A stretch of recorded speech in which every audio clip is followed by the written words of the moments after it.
Ya, pemirsa, Anda kembali bersama kami di Siar Sahur, masih bersama Ustadz Tipraya. Ustadz, tadi di segmen sebelumnya saya juga memberikan pertanyaan gantung kepada Ustadz, bagaimana mereka-mereka yang menjalankan ibadah puasa di bulan Ramadan ini tapi tidak menjalankan sholat utamanya, Ustadz?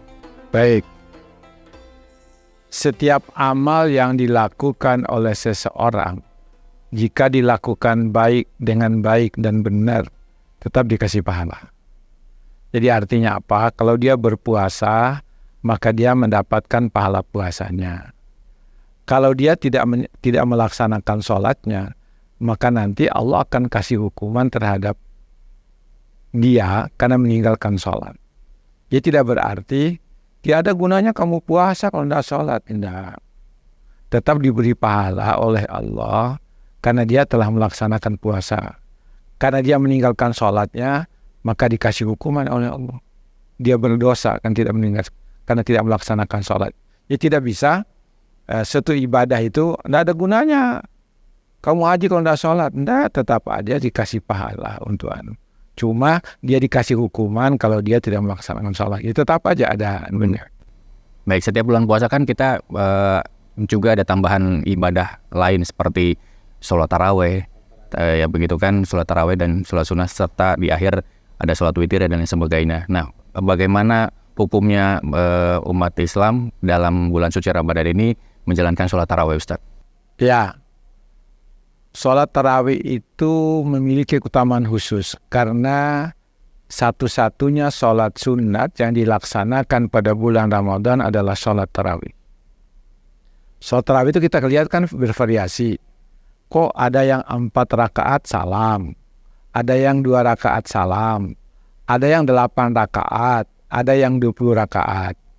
Saya sering kali bilang sama mereka, itu semua ada dasarnya. Yang 4-4 1 kali salam ada dasarnya. Yang 2-2 itu ada dasarnya. Jadi masing-masing ada dasarnya. Yang 20 juga ada dasarnya. Silakan laksanakan sholat tarawih itu sesuai kemampuan. Tapi karena ini amal Ramadan, kalau saya lebih memilih yang 20 itu kalau bisa. Kalau tidak dengan keyakinan kita silakan. Tapi jangan pernah tidak tarawih dalam bulan Ramadan, itu yang utama. Ya, kalau tidak sanggup yang 20 ya sudah yang 8 aja. Yang 8, yang 22. Kalau punya keyakinan dengan yang 4-4 silakan. Tapi kalau saya membandingkan begini, San. Yang 8 itu yang baik. 4-4. Yang 22 itu yang lebih baik. Kemudian yang 20 itu yang paling baik. Karena jumlahnya banyak kan. Banyak semakin baik, Ustaz, ya.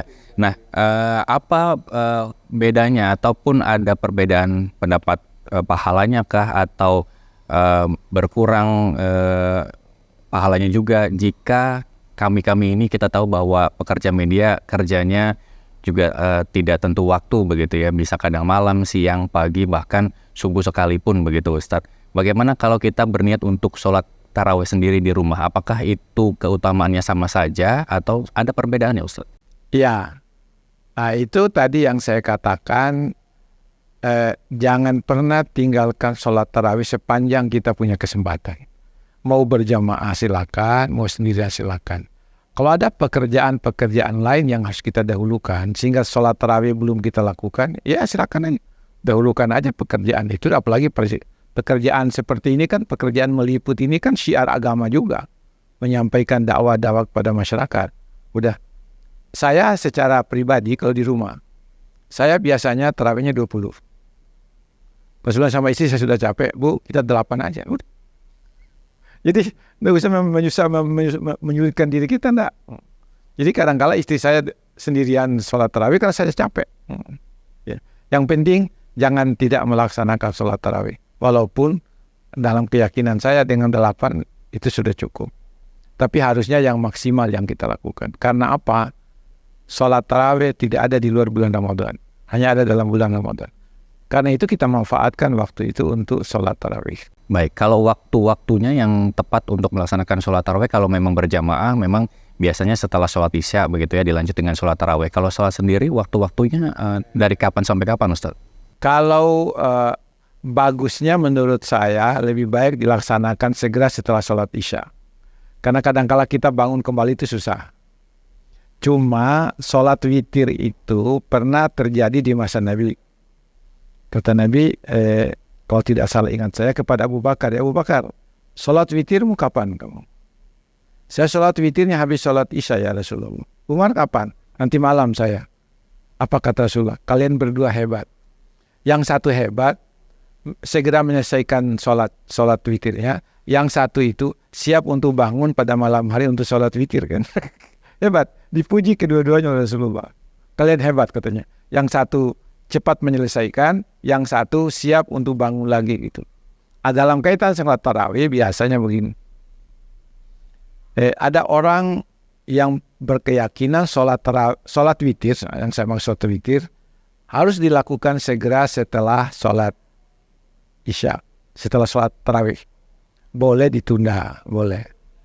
Karena sholat witir itu adalah penutup sholat tarawih, sholat sunat. Jika nanti kalau sudah tutup dengan witir, sholat tarawihnya, apakah kita tidak boleh melaksanakan sholat pada malamnya? Boleh.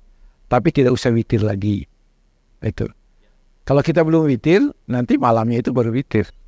Baik, ini termasuk sholat sunnah. Saya mau menyinggung juga sholat sunnah lain ya Ustadz, seperti sholat tahajud, terus kemudian sholat duha dan lain sebagainya yang memang punya keutamaan jika manusia memiliki keinginan atau hajat, sholatlah di dua sholat sunnah tersebut. Kalau saya keliru tolong koreksi Ustadz. Nah, bagaimana mereka-mereka yang hanya melakukan sholat sunnah saja karena demi untuk terwujudnya keinginan mereka begitu di dalam sholat itu, berdoa kepada Allah dan lain sebagainya. Bagaimana dengan mereka yang tidak sholat utama tapi mengutamakan sholat sunnahnya itu Ustadz?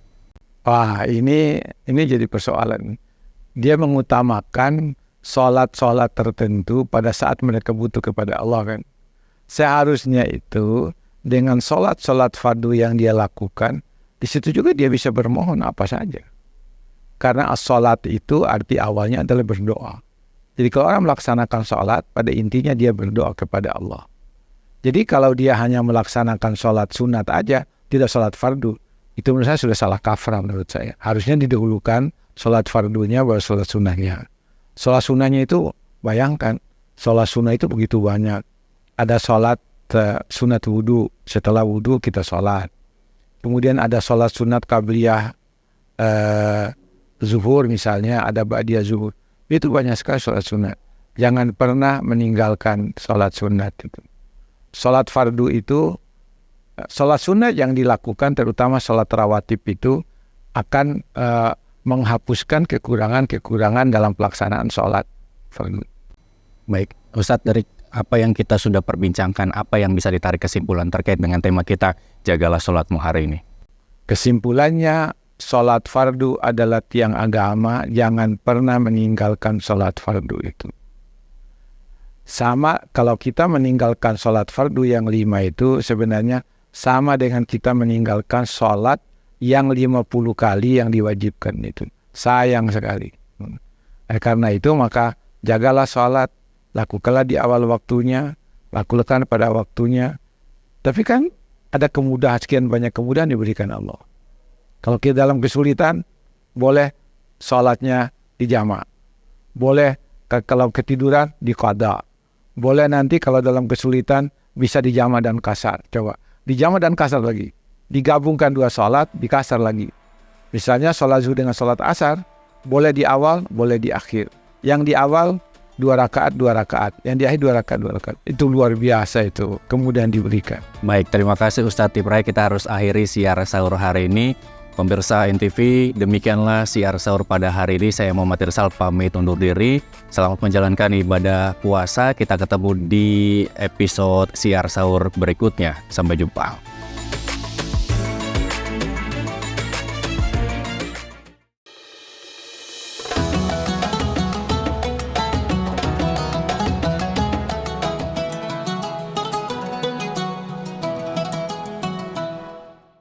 Dipersembahkan oleh Maktur Travel Umroh dan Haji. NTV Sahabat Kita.